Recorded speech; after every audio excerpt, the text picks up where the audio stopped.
Kecha bitta aqli kalta bittasi chiqib gapiryapti.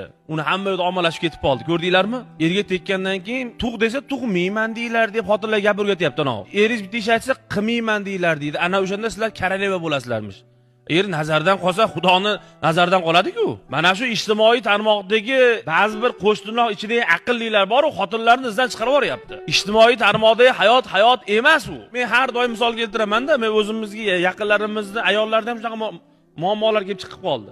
Hatto ajrimga kelib qoldi. Yarashir ekanda aytdim: "Ey kelin, qorningiz butmi? Ha, but. Ustingiz butmi? But. Bolalaringiz bog'chaga boryaptimi? Boryapti.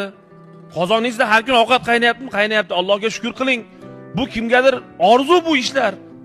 Bu ijtimoiy tarmoqdagi har kun gul ko'tarib keladi degan safsatalarga ishonmang. Har kuni erini u yoqqa bu yoqqa aylantirgan olib chiqyapti degan ayollarga ishonmang. Nimaga qoraga deydi? Bitta sabab bor dedi. Ko'r, ya'ni hayotiy ko'rda u.